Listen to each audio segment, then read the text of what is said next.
कोटड़ी में खबर शामिल क्यों था। मंसूर चांडियो की रिपोर्ट मुताबिक त आलमी रूहानी तहरीक अंजुमन सरफरोशान इस्लाम पाकिस्तान के तहत कोटड़ी शरीफ के 44 जश्न जिलानी यारी शरीफ अल मरकज़ रूहानी कोटड़ी शरीफ में मुनक़िद थी, जैसी सदारत सरपरस्त नाज़िम अंजुमन तलत महमूद गोहर शाही पीर हमाद रियाजमंद गोहर कई। कॉन्फ्रेंस में सैयद पीर गफरान गोहर शाही, सैयद पीर मुदस्सिर गोहर शाही, सैयद मुजम्मिल तलत शाह, सैयद तैमूर सुल्तान बाऊ, सैयद रायल बाबर शाह, सैयद तलत शाह, मरकजी अमीर यूनिस जमाल, अमीर सिंध फैसल कादरी, अमीर पंजाब पुराना जमशेद काजी बादशाह, पीपल्स पार्टी हैदराबाद डिवीजन सजे मुल्क में गौसे आजम हजरत शेख अब्दुल कादिर शाह जीलानी की अकीदत मंदन वॾे अंग में शिरकत कई।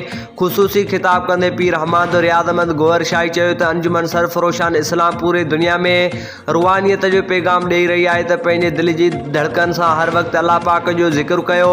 वधीक चयो त अल हाज़रीन ला वॾी सिक्योरिटी ऐं लंगर जो इंतजाम पिणु कयो वियो आहे। हिननि चयो त पूरे मुल्क में ज़ाकिरीन शिरकत कंदा आहिनि। असां कानूनी इदारनि जा शुक्रगुज़ार आहियूं जिन असांखे हिन मौक़े ते सिक्योरिटी फराहम कई।